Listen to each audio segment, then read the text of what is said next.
Welcome to Swish Happens. My name's Aiden. I'm a Thunder fan. Russell Westbrook, my favorite player. My name is Matthew. I have the unfortunate misery of being a Wizards fan, and I can't go by my boy John Wall. John Wall, my all-time. Respect. I'm Dillon Murphy. I'm a Thunder fan. Been that way since Seattle, and actually Kevin Durant's the one that made me a fan. So I've forgiven him. That's still my favorite player of all time. Same. I was a KD fan, and I had to switch up to Russ. Okay, I respect that. Loyal. I think we could just... Yeah, what a way to start the season. Speaking of the Thunder. Yeah, what a way to start the season. You can't get better than a double overtime in game one, right? Yep. NBA back on NBC.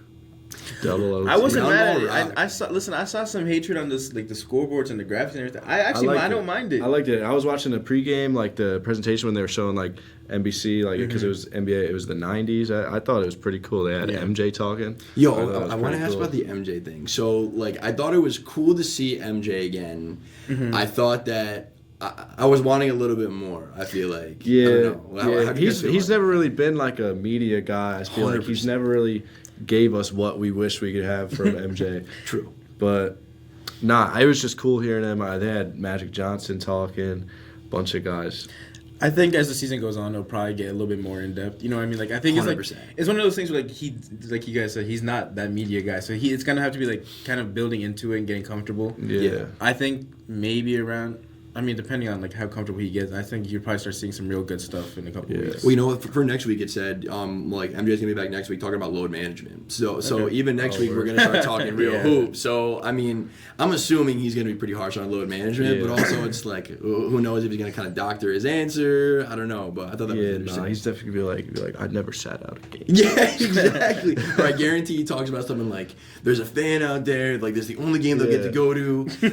Which listen, it's valid. I agree with it, but I feel like some of there's gonna be some like not scripted nature to it. Yeah, I could see him kind of being ready. But all right, enough about MJ. How about the hoops themselves? What are your guys' takeaways from the game? I got a couple takeaways. Well, I mean, all right, as the Thunder fans, what do you guys have to say about that? Like, how are we feeling first game back? Yeah, so I think my biggest takeaway from, opening night kind of compared with, the second game and all the games yesterday, aside from Denver, who we haven't seen yet, I didn't see any team that's going to be as close to as good as Thunder and the Rockets, in my opinion. I think it's close. One of my notes is OKC is still the best team in the league. Easily. I mean, without J-Dub, still getting it done. Yeah. I think Chet, looking at that game, he may have taken the leap that we need him to take. I agree. He looked like a guy out there. That was an insane game from him. Yeah. Insane game. Like, it's from the moment it started, like, his first 7 points were all him. Like, he was just like 11 in the first. Yeah, he was just on it. And SGA, he's just consistent. He doesn't miss. But I do have something. He needs to stop chucking threes. Yep. I think it's 112, 107, first overtime. 2 possessions in a row. He just chucks a three, no aggressiveness. He takes two dribbles in, attacks a little bit, it's automatic. A mid-range is like a layup to him. Why are we chucking threes? Sometimes he did it in the playoffs sometimes. I mean, we won the game, we won the championship, but it's just he's got to stop chucking it.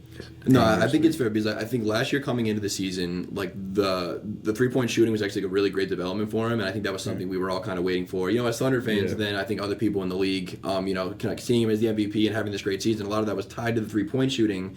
But I'm with you. I think this year there needs to be a different progression. I think coming out of the playoffs.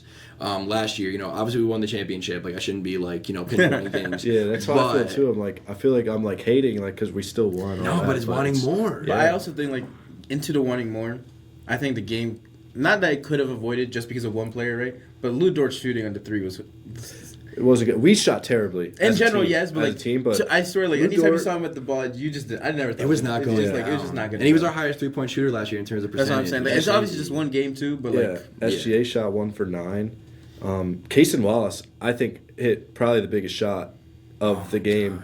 That step back that he hit, that was just that kept us there. I mean, I don't know if it really won us the game, but Rockets takeaways. I'm really impressed. I think what that team needs if they're gonna try and take that one spot or be that team in the West, they still need that point guard. I think. Sure. But the tall starting 5, I think it was actually pretty impressive. It worked better than I thought it was going to. It's gonna be tough again when they play a team that doesn't have The a size. too big lineup like the Thunder, like the Warriors. The Warriors are going to struggle. Walked. Yeah. Absolutely walked. The Lakers, even if they added Aiden, they're still a team that only has one true big. Any team that they play like that, they're going to struggle.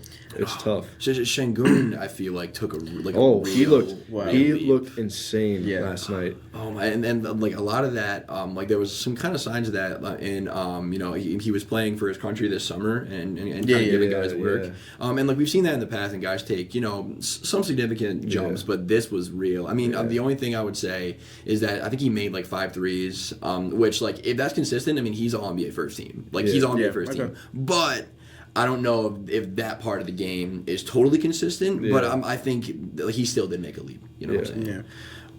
But how about some of the other games? I mean, there was 12 games on last night. There was Lakers Warriors. Definitely wanted to say one thing though about the Rockets. Oh yeah. KD needs to remember how to be the man. He needs to remember how to play like the man. I don't know if it's because they didn't have a point guard and they weren't finding him in the spots, but at the end of the game, you are taking every single shot. If it's the last shot, you're taking every single shot. I know Şengün was hot, and all that, but you need to at least touch the ball. There was one where he passed it up, he got double teamed, but I mean, Thunder KD, he's taking that shot. I agree. Yeah, I agree. And he tried to make it a statement too. I think like throughout the season, like he wants to show to everybody that he is that guy. Cause me personally, like whether or not you guys will say this as a hot take, I think if he can get a ring with this Rockets team, I think it completely changes his legacy. And like people not like in the terms like people already kind of like throw like you got the rings with the Warriors, like you went to do that, right? Sure. But I think if he can be the guy who leads the Rockets to it, I think it definitely helps the latter part of his career and like kind of like not overshadows it, but like gives that positive thing back. Kevin Durant is one of the most skilled players of all time.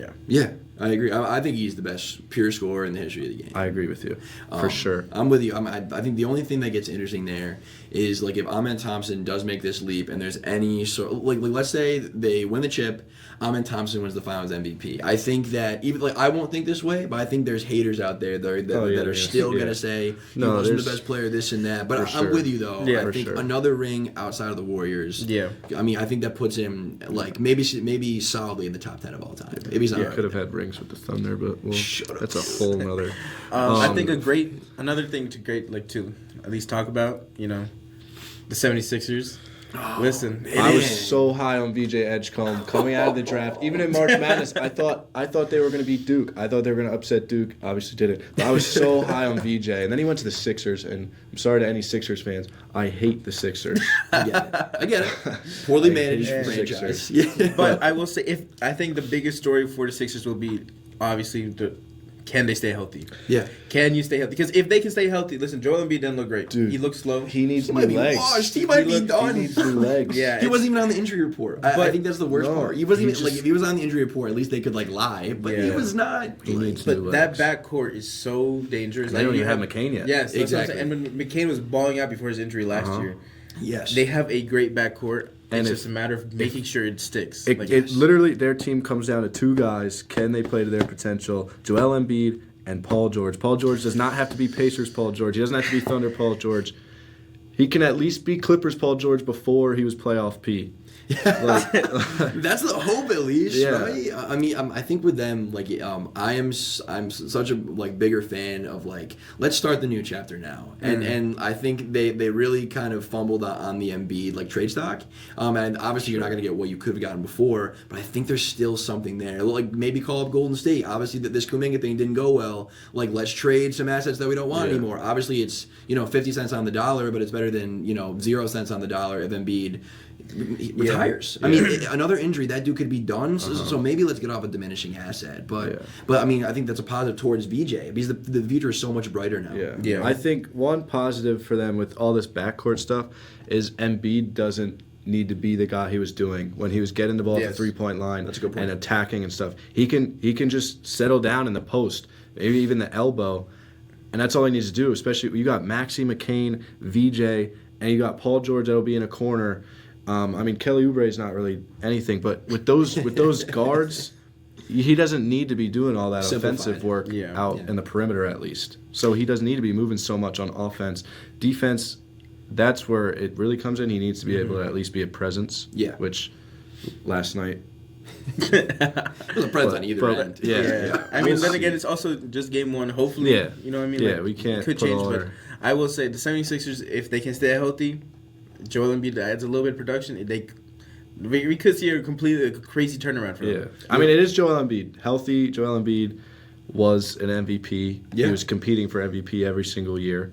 So we'll see. It'll be interesting. Yeah, I mean, like I know we're doing West rankings this week, but I mean Eastern rankings next week. I mean, I know like before the pod we kind of talked about how we made our rankings if we took the games into account from the last couple of days. I think by next week, I think my Sixers stock could go up or down. I'm not sure. So for sure. Hey, all I will say, my Sixers stock was very down. Agreed.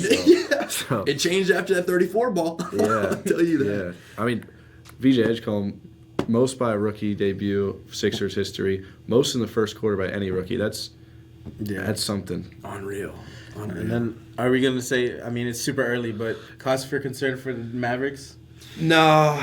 The Mavs.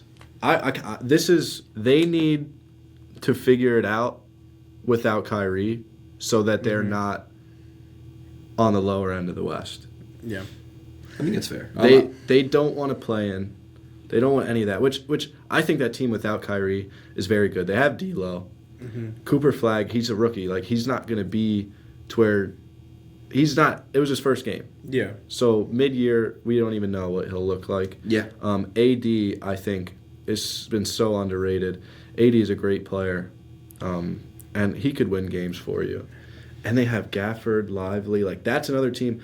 Honestly, how we were talking about the Rockets, they have the advantage, too, with they have bigs on bigs. And if they're going to play AD at the 4, like, just having 2 bigs now in the NBA is an advantage because nobody else really has that. Yeah. It's a return to that kind of cycle. I mean, I think the thing with the Mavs with Cooper Flag is interesting because I think for Cooper Flag and for the Mavericks long term, him playing the point guard is awesome. I mean, like if this dude could become a jack of all trades, 6'10", can defend, can handle the ball. In the long term, that's fantastic. Yeah. But if they want to win games this year, I think it's a disservice to the team and him because, I mean, we saw last night, I mean, like just because you're bringing the ball up the court doesn't mean you're a point guard. You know, I think that they were trying to kind of shove him, shove a circle into the square hole kind of thing. And, I mean, I think it's a disservice to his game now how he could affect winning because I think on the offensive end he's a great spot up shooter. He's a great cutter. I mean, even his first basket, like he came off a DHO and hit a nice little midi. He like he can create for himself, and I think that kind of ability will come. But I think right now the Mavs, I think, kind of got to figure out like, hey, like what are we doing here right now? What's the game plan? Exactly, because obviously when Kyrie comes back, Kyrie will be the point guard. The Mavs with Kyrie is a very, very, very scary team. Dangerous, very dangerous. Because Kyrie he runs that offense very, very well. Yeah. And coming off a screen with AD, with Gafford, with Lively, it's almost impossible. Yeah. And then you have Cooper Flag, you have all these weapons, Klay Thompson, all these guys. But my main takeaway from that game is Wemby top 5. Is Wemby top? Like, it's not a crazy thing to say. I mean, that was a very dominant. I mean, that's what I think that's just like it's been coming. You know what I mean? Like it's been just a matter of time. But like I think once for sure, if he can really like stay on it, like he stays healthy. Is he the MVP? Might be the question. That Spurs team is very dangerous. I think way too early take. Yes. Yeah, I think after these first two, I think something interesting. There's this guy Kurt Goldsberry. Shout out Kurt Goldsberry from he's on the Ringer now. Was with ESPN. Yeah. He gave this stat. So Wemby last year, his average distance from the hoop when he was shooting was like 17 feet. Last night it was 10. Yeah. Which for him, 10 feet's a dunk. You know what I'm saying? I mean, so that was a big thing last year. I think he was shooting the ball from range a little too much. Like I think that's part of his game is mixing it in. But I mean, he's 7'5" now. I know he went down 2 inches, but I mean the closer he can get to the hoop and mix in the threes, that's where I think it gets crazy. Yeah, it was bound to happen to where he got to a point where it's like, what are we going to do about this? Yeah. And there's nothing you could do. Like his rookie year, everybody's saying just give him the ball in the paint. And last night I saw a lot of that. He just cut, give him the ball, dunk. It's easy. It's so easy. Man. He had a step back and 1-3.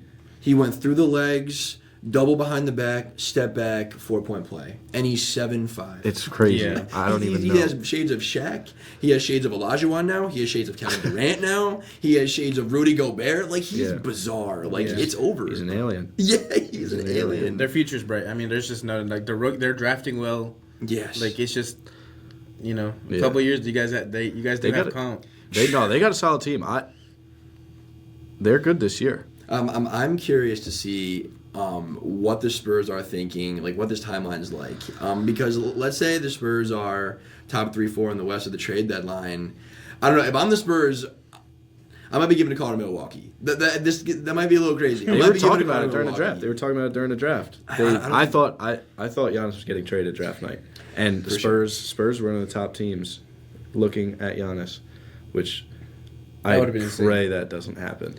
Unbelievable. Giannis and Wemby. Crazy. Yeah, how are you stopping that? I think as much as I think that was probably the time. If it was gonna happen, it was gonna happen right there. Yeah. I think you're right. I think it's too far gone now, or like it's just past. I mean, listen, the pull Giannis has to get both of his entire family hooked up. Come on, yeah, for sure. The Milwaukee Bucks are not gonna sign both of his brothers back and then trade him. Like, it's just not gonna happen. Yeah. You know what I mean? Like, they're doing things to try and make him happy. Yes, and like. It's just one of those things. Like, if they were gonna do it, they should have pulled the trigger draft night or right in the offseason. Giannis wants to be a guy that's on the same team. He's a loyal guy. For sure. I don't foresee him being like. I mean, he was like, I want out, but at the same time, if he really wanted out, he would have been out. For sure. So, yeah, you know what? I think there's this. I was thinking about Damian Lillard when we think about this stuff, and obviously, funny enough, it's kind of involved with the Bucks things. Is that Lillard? I think, like Giannis, like wanted to stay with one team. Obviously, he didn't get a ring, but in terms of that loyalty factor, like I think Dame, earned the right to ask for a trade, and he did it too late. I think, and then he got to the Bucks, it was too late. And I think for Giannis. I just hope it comes to a point where either he buys in, he's going to stay there forever, or he asks out now. Because I would hate for him at in 2-3 years when he's not at peak of powers anymore, ask for a trade, they give it to him, and now you're not I'm with the Bucks forever, and I didn't get another ring. I don't want that. That Dame situation was sad. Yeah. Another team I want to talk about is the Atlanta Hawks. So I know the Hawks lost to the Raptors. I know they lost to the Raptors. A tough loss, like 20. But I'm actually going to go the opposite way. I'm so in on the Atlanta Hawks. And here's why. Okay, let's hear it. Because I really think that when you make big additions in the offseason, for any team, things start out slow. I think that adding Alexander Walker, adding Kristaps, even bringing Jalen Johnson back into the fold after a half year being out, it looked clunky. But those guys in a vacuum, like Jalen Johnson looked fantastic in the first quarter. I think that Alexander Walker, he was coming off the bench, but I think he's going to end games, especially down the road. He's an experienced veteran defender. Kristaps is a little interesting, but I think Trey didn't play well last night. I think the Atlanta Hawks, I know this sounds weird, but they lost to the Raptors, who I think are an inferior team. I don't think the Raptors don't look too bad. You're right. Yeah, I think you're right. I think you're right. But I think it's just one of those games you got to win. You know what I mean? You have to just prove. Yeah. I wouldn't say prove to everybody, but just show that you guys if you really think you're gonna this is your. I understand. You know what I mean? I think the Raptors that's that team no one's really looking at hey. They're gonna do something crazy. Sure. It's one of those things. I don't know. I'm just not too sold on it. This is funny. I've gone back and forth with somebody about the Hawks, and I just don't know. I don't love them. That's fair. I respect it. I don't hate them. I'm not even a big Trae Young guy. But this is what the conversation was that Trae Young needs to get out of Atlanta because he's a winner, and for a couple of years they were drafting terribly. They didn't have a winning team, but now they have a winning team, so there's no more excuses. They should be a good team in the East. This is the make or break here. Yeah. This is definitely the make or break here. I just think that ending lineup of you have Trae, Jalen Johnson, I think Alexander Walker, Reese Shea, who quietly had a really great end of the year last year, and then Kristaps, sure, but either him or Okongwu. Yeah. I think that team can beat Cleveland are pretenders. So then after that, I know we'll talk about the East more next week, but it's really you got to beat New York, you got to beat Giannis, you got to beat Orlando. Other than that, I think the East is very, very. It's not what the West is. Not even close. Not even close. Yeah, Knicks, Cavs. Talking about the East. The Cavs, they were unhealthy. I don't. That game just showed me the Knicks they're still consistent. They're still good. Yeah. They're going to be good on a night-to-night basis. I agree. Bearing health. Yeah. But the Cavs, D-Mitch, just he had how many points in the third quarter? It was like 20. Yeah. 20. Yeah. Just insane how you can just flip the switch on. Yeah. I mean, when Garland went out in the playoffs, he was putting up 40, 50 easy. Yeah. Like, it's insane. And Mobley looked really good. Yeah. Offensively, defensively. I think he's the key. I still think that, listen, Lonzo's a great pickup. I think he's that guy. Like, you want to switch up a momentum a little bit, he can get the passes. I think it's just like I think the only thing that's always I feel like stood out with him is just his shot. Like, you can't. I don't know. I feel like you just can't drop 3 points and then just like you know what I mean. Like, I feel you have to get the shots going a little bit at least. Like, give them a little bit something, because like he hits a couple more shots and then I wouldn't say they win the game, but you know what I mean? Like, it changes a little bit. I think with Lonzo, and, like, I'm also, like, admittedly, I love Lonzo Ball. I like Lonzo. I love Lonzo Ball. So take that with a grain of salt. But I think this is his first basketball in, like, 2 years almost. Yeah. I think that, like, one of the big things with him is that he did make some real progression on the shot, you know, when he was in L.A. and then New Orleans. There was a time where he looked like he had a very good shot. Yeah, exactly. I'm pretty sure he was on a minutes restriction. I think he's going to be on a minutes restriction early. So I think the Cavs are a team where, like, to your point, they were injured. I think, like, it's probably just because we just watched a great playoff. I think I'm still looking forward to the postseason in, 6-7 months. I think Lonzo Ball is going to be a massive contributor. 100%. I think he'll be perfect for coming off that bench once Garland's back. Agreed. He's gonna be perfect for that role. Yeah, defender, playmaker. Yeah. You know? And the big name that was out was Garland, but Strus and Daniel Hunter, those are DeAndre Hunter, or DeAndre Hunter, yeah. Daniel I'm Hunter thinking of football. yeah. Another good player. Yeah. But yeah, DeAndre Hunter, those are both not big names, but those are key players to the Cavs team. The DeAndre Hunter is probably going to be their 3, which is what they've been looking for years. They tried out Okoro, who's now in Chicago. Good riddance. They tried out Karis LeVert at the trade deadline. Like, they haven't been able to find that 3 to go along with the 2 great guards and the 2 great bigs. DeAndre Hunter. So there it is. I think anything less than going to the semifinals for the East is a failure for the Cavs. I think finals. I'm saying minimum, at least they have to get there. I think like, this is like, your window's only so big, you know what I mean? Like, I think make or break. Yeah. Especially in the NBA now, I feel like teams like they give it like 2-3 years, and if their team doesn't work out, it's like everything's up in flames. And especially with, like, I think after this we should move into how we say the West. Yeah. True. With the East, I think it's like there's a vacuum there where, like, it's kind of anyone's thing right now, especially with, like, the Celtics kind of under down. Yes, I want to mention the Celtics because like they're looming. Like, this year is going to be the year for your Atlantas, for your Clevelands, maybe even your New Yorks. Mm-hmm. I mean, I think Orlando and Detroit are on the rise, but for those make or break years, like, this is it, because Boston's going to come. I don't know how they're going to retool, but they're going to retool. You know, right.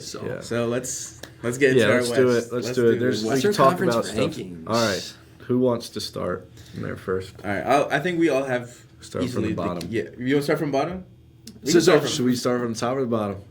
I think everybody has the same one. We can start from the top. Everybody has someone, right? Okay, I hope so. I think I got the OKC just running it, but I think it's for them to lose. I don't think it's for anyone else to win. I think it's for OKC to lose. Like, for clarifying that this is we're just doing regular season. You know, we're doing regular season just for listeners. Just where they're gonna end up. Yeah, regular season. All right. 2, I have Houston. I think Houston will be right there. Okay. Right. Then I move into the Timberwolves. Yeah. I think I'm high on them. Then I don't know where y'all gonna sit on this. I got Denver going 4. Okay. Warriors 5, Lakers 6. Okay. Okay. Dallas 7. Okay. Then it goes 8 Spurs. Then I have the Kings. I'm putting the Kings there. I think if they can get it to click right, especially with Russ, I can see them like just being right there.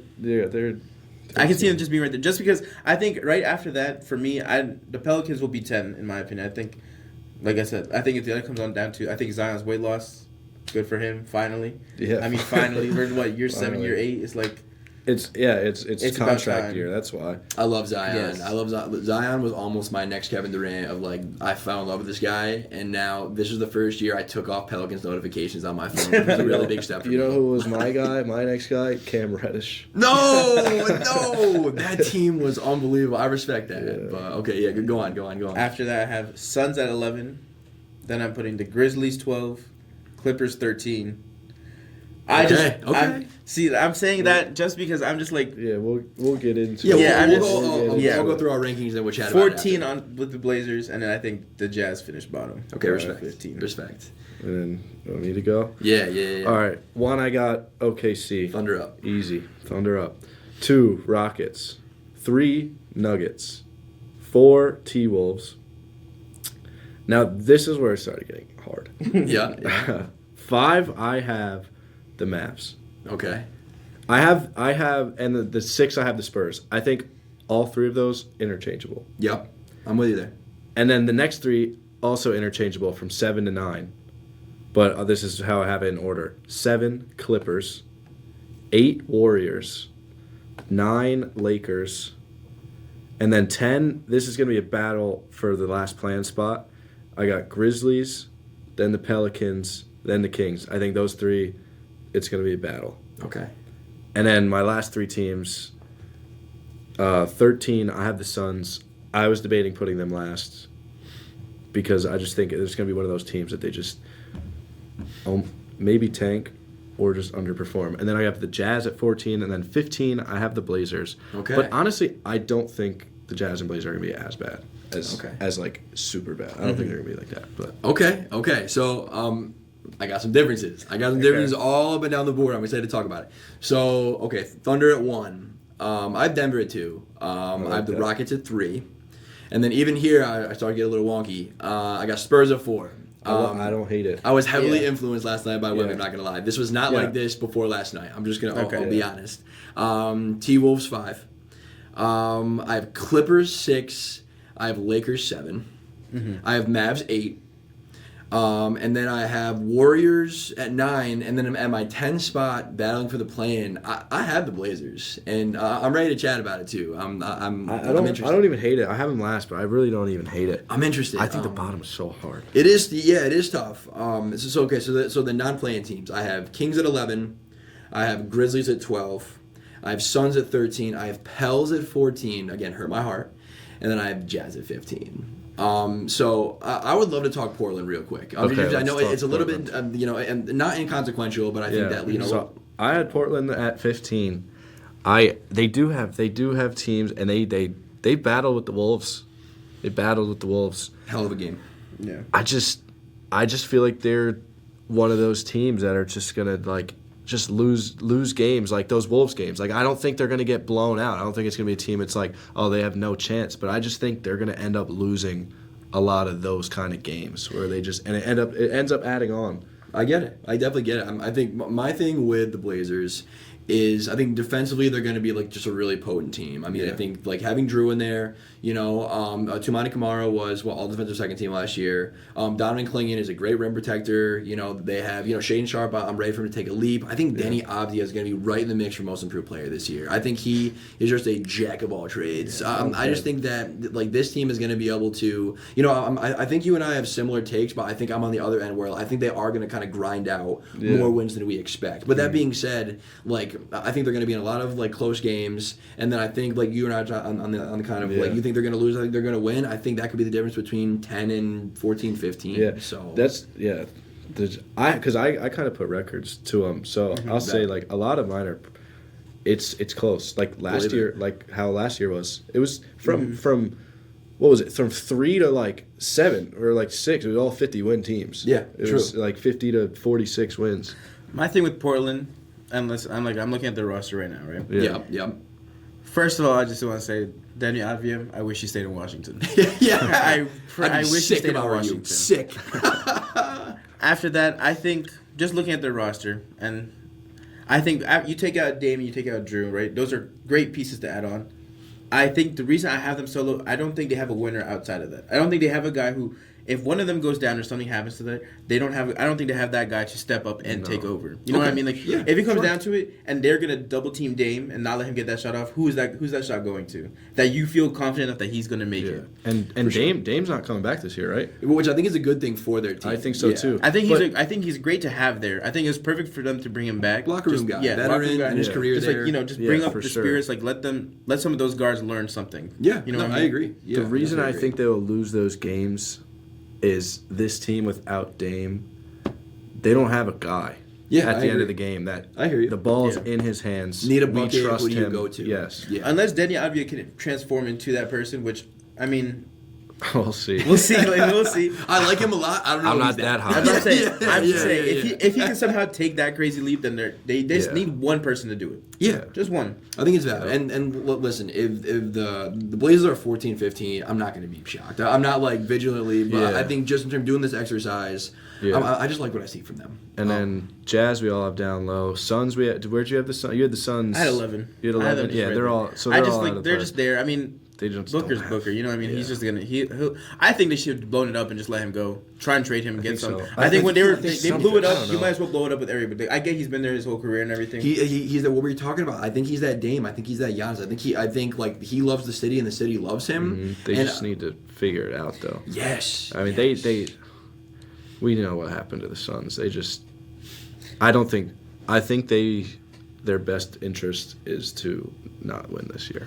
I 100% agree. It's going to be a pretty good draft next year. Like, they have holes in the roster. Let's just let these expire. Unlike the Jazz and the Trailblazers, like, those teams are going to go out try to win every single night. They have a bunch of young guys. Like, the Suns, though, they have no direction, in my opinion. No, I agree. They have no direction. Yeah. I mean, because they really mortgaged a lot of their assets to kind of get rid of a lot of these guys. Like, I know that they recouped some, but I mean, it's Devin Booker and then a bunch of like guys that are winning. Like Dillon Brooks, I actually hate Dillon Brooks. I think he's so annoying to watch. He's a winning player. Like he's a great defender. Like if I'm them at the trade deadline, I'm getting off Dillon Brooks. I'm maybe trying to get off Jalen Green. Like if he can come back and be healthy and have some trade value. Like let's I get some don't value like in either assets. of those players. By the way, I'm with you. I hate them. I hate watching them. And then the Jazz, I was surprised. That was night. bizarre blowing out the Clippers. They don't. Bizarre. We'll get to the Clippers. We'll get to the Clippers. You had actually. We could go to the Clippers right now. You had the Clippers. I just don't really. And I had 6. I have 7. All right, make a case. I just don't really believe in that team. Personally, I just don't. And listen, I love Bradley Beal. Bradley Beal, I love you. But when was the last time that we saw production from Brad? Like genuinely, like when you're looking at him, like you know what? No, I think he's dirt. You know what I mean? That's what I'm saying. Like you bring him in.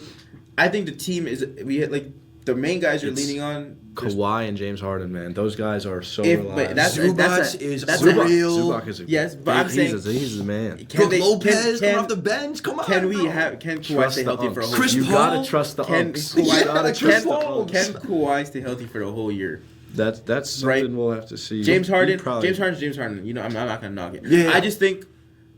I mean, the game with the Jazz kind of not reaffirmed it, but it's just like there was just no effort. There was no effort. But I think by that's the what it comes. Clippers, I think that was terrible. I think that they're going to. I think the Clippers are more likely to, and if it's a close game, to lose those games. I could see that. I mean, than to like actually try and put up like a. You know what I mean? I'm just not sold on them, and I hope I'm wrong. In your favor, I could see that being a team that just doesn't work. It's just like it's just one of those things. Like they look great. I think they're a team like last year in the playoffs. They went 7 with the Nuggets with Kawhi. Oh my God, healthy Kawhi could be the greatest of all time. Healthy Kawhi, in my opinion, is a top 5 player. Like in that night, for sure. Still, no. Healthy Kawhi's ring is like here. Dirk is here, but Kawhi's ring is like one of those. Like, ooh, that's an interesting take. What he did that year was insane. Yo, and the craziest thing is he went to Toronto and was like, you know what? I want a ring. Let me just lock in. Yeah. And he just went insane. Yeah. Like he just went insane. Did everything. Beat an injured Warriors. Yeah, I will say that. Yeah. But he was the best player in the world by far. I think we should table the conversation for another episode because I think there's an interesting conversation between Dirk and Kawhi. There's similarities, but I like that. But but I think to your point with the Clippers, like last year Kawhi didn't play a ton. Like Harden kind of put the team on his back. They were like 4th in the West or 5th in the West. 5th, yeah. So I think this year that they actually retooled and added. So I think that actually not having Kawhi, and again this is just regular season. So I mean like even if you lose Kawhi, I mean I think you can lean on Chris Paul and Harden and Zubac and Brook Lopez and all these kind of vets. Yeah, and all those guys, they're not going to play every game of the season. For sure. They might not even play 60 games of the season. Like Kawhi, I won't be surprised if he plays 50 games. He'll probably never make an All-NBA again, unfortunately. No, because, I mean, he's been doing this for how long? Something will be up. He'll just miss weeks, whatever. But load management. Once like last year in the playoffs, it was insane. They, like I said, they went 7 with the Nuggets. You just got to trust the guys. I hope I'm wrong about it, but like I'm just saying if we come back to the end of the season and I'm right, I'm not gonna. I'm just gonna sit back.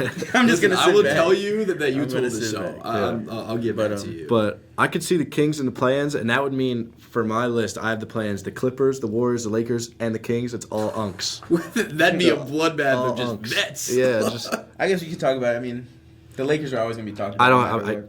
I'm so low on the Lakers. I am too. I think they're not a good team. I think like Luka is going to like Luka in terms of like MVP talks after just one game of each. I think still like personally Luka is like 2 for me behind Wemby. I think what Luka did against the Warriors, I know they lost, but he was doing everything. Yeah. Luka's insane. I think the Lakers can't get any better than they are right now until they figure out their big situation. DeAndre Ayton, I've never rated him. I'm sorry. No. There's just like I think his height and everything is too good to be the way he is. You know what I mean? Like he could easily like be crashing and everything. Like it's just like there's just no effort or like aggression. I think that's like always been his issue. Like he just doesn't have that like drive. Like if he could just get like just a little bit of it to just like okay.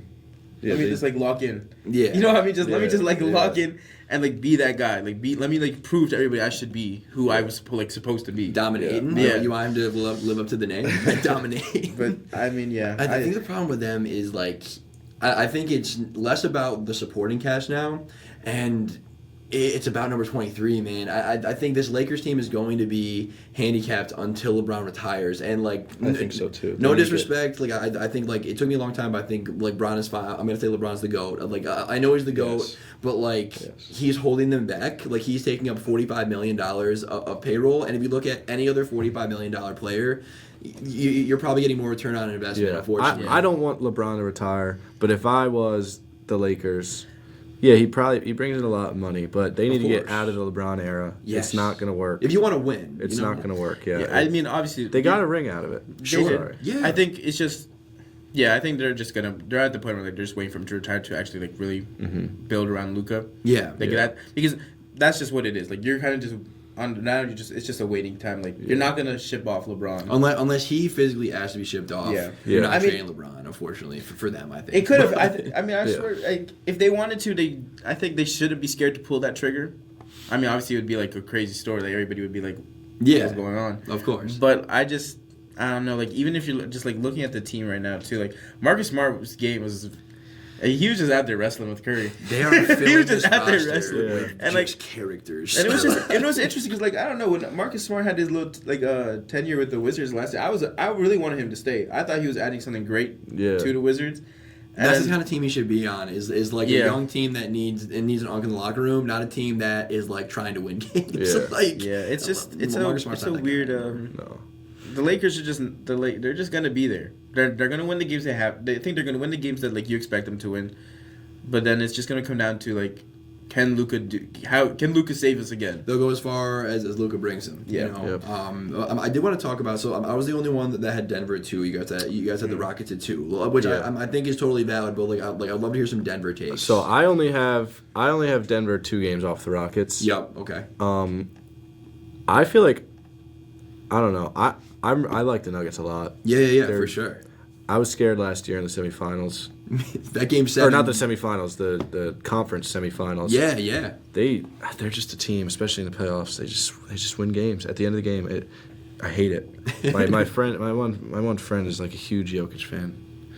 Pisses me off. I love it. You know what, Jokic, like all my friends flame me because I'm a Thunder fan, but I also really love Jokic. They're like, pick a side. I mean, okay, it can be both, all right? Yeah. But yeah, I just think Jokic, like... He's the best player in the league. Yeah, and then I just think their offseason additions, like switching out Michael Porter for Cam Johnson and Bruce Brown. Yeah, great. Perfection. I mean, that is a total net positive to me. Yeah. I think that team, like both in the regular season and in the postseason, I'm actually more scared of Denver than I am Houston. So am I. You know, that's just my opinion. I think they're just like adding those 2 guys. You're losing some of the unpredictability from Michael Porter Jr. You're adding consistency and you know veteran dudes that know how to ball on Cam Johnson and Bruce Brown. I think Denver. That Cam Johnson pickup. I think Cam Johnson. He's not even like so much of a better player than MPJ, but I just think he's what the Nuggets need. MPJ never passed the ball. Can't defend. Yeah, but Cam Johnson is also an extremely smart player. Yes. Like if you hear him talk about the game and stuff, and yeah, he's just a good guy.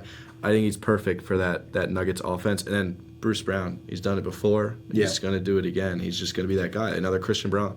Exactly.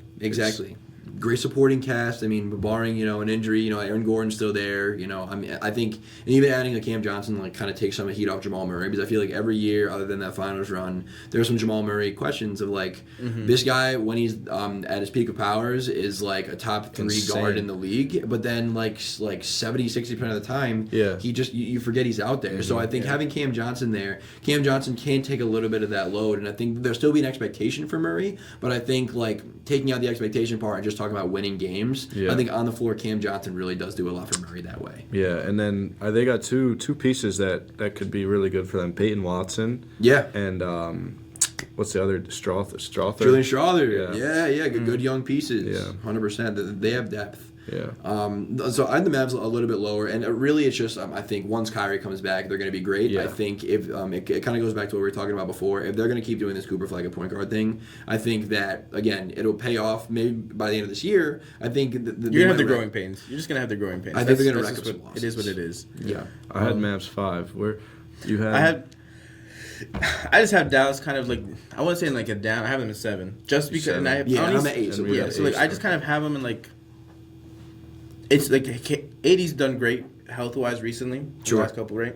I just think that one of those key guys go down. I think it's just a struggle for them. Yeah. You know what I mean? If AD goes down. Yeah, it's just it's all about for them. I think it's all about it's annoying to say that it's the load management. You know what I mean? Sure. It does come down to that. I mean, AD isn't the youngest guy either anymore. He's definitely he's still got some in him, but I think it's just managing it right so that way when it comes down to playoffs, he's there and he's perfect. He is ready to play every game. Agreed. You know what I mean? Yeah. Then the thing with Kyrie is that last night I heard something that I think some other people were kind of excited about, but this made me nervous. So I don't know if it was Jay Kidd, it was someone within the Mavs was around Thanksgiving we're gonna start to look at Kyrie coming back. All right, why? No, you don't need to rush him. I mean, it depends on where they're at. If they really need him, then yeah. But I don't know. I think they're in the they're a team in the playoffs. I think just if you can even then I think even if they're looking at a play-in situation, I think just postseason's what matters. Let's be careful. When they're all there together, that team is a contender. Yeah, they're a contender. Easily. Size, defense, playmaking, they have it all. They have it all. I think the best thing for Dallas to do is just let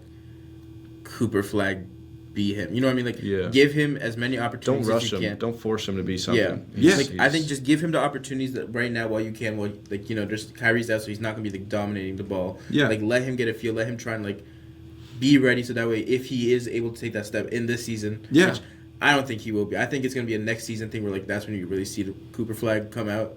I think this year's gonna be just the growing pains. You know what I mean? It's just and he's got a perfect situation.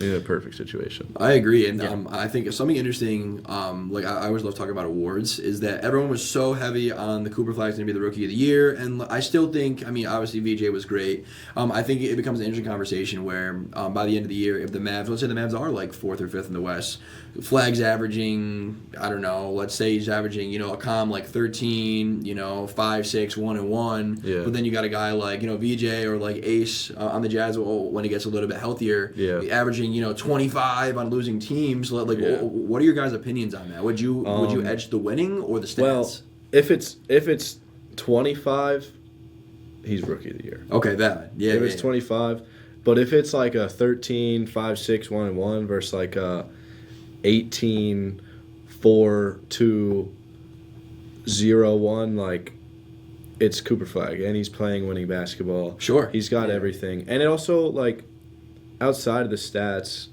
you can see how they play and more than just those numbers. You can look at efficiency, all that. 100%. Dig into it a little more. Yeah, I definitely think the 13, 5, and 6 would favor a 18 to 20, 4 and 2. I think it's that. How about your take? With winning or stats, or what do you think? I'm gonna say this. I think it's gonna come down to between VJ and Cooper Flag. I think that's what's going to come down to it. I think if the 76ers make the playoffs and they win, I think, and let's say Dallas do as well, assuming they have similar stats-ish, right? I would lean towards VJ just because of that impact. You know what I mean? Like the winning, at some point, you have to take the winning into account. For sure. So if he can turn around that 76ers season from what we just watched, where like, I mean, like, I went to go see the Wizards play 76ers for $4. So that says it all. Like I got to see it for $4. I paid more for my food there. Yeah. I'm like, I might as well spend my food. I like, why not? So I think for me, I'm gonna lean a little bit more toward the winning in terms of how much it is. You know what I mean? Sure. Yeah. But on one of my notes, I said Edgecombe Rookie of the Year. Okay. Yeah. So I'm not mad at it. I think that's a real very good possibility. Listen, Ace Bailey was sick, okay? Wait for Ace Bailey to come out. That's all I'm saying. Ace Bailey should have been a Wizard. Let me say it. Ace Bailey should have been a Wizard. Ace Bailey he wouldn't take an been interview with them. He didn't want to be a Wizard. He didn't want to be a Wizard. Now he's in Utah. Now he's in Utah. Should have been a Wizard. Yeah, he'd probably rather be in DC than Utah. What they did was genuinely kidnapping. They genuinely kidnapped him, took him against his will. Yeah. Listen, you're gonna get Trey Johnson to like it, all right? I hope Trey does what we need him to do, but I mean, the Wizards are just the Wizards. It's not even worth talking about. Yeah, I was at a Wizards game last year, Wizards Thunder. Guess how that went. Hey, well, you know, next week we'll have some Wizards takes. We'll come back with some Eastern Conference standings, and I'm sure that there'll be some other good news. Yeah, that's. Right, but yeah, I think pretty much good. Yeah, love it. Yeah, but I think every pod we want to end with everyone's gonna throw out just like a forgotten Hooper. Yeah. So listen, I'm not gonna do Thunder every week. I just gotta shout out Nick Collison, Mr. Thunder. That's good. I thought of him. I'll go with Thunder. We got Eric Maynor. Yes. All right, so I'll go with Wizards. I'll throw out Gortat, bro. Gortat's great. Gortat. The Polish hammer. Love Gortat. Love Gortat. You know, him and John Wall, man. Bring me back. Please bring me back. But, all right. Thank you guys for listening. That was Swish Happens.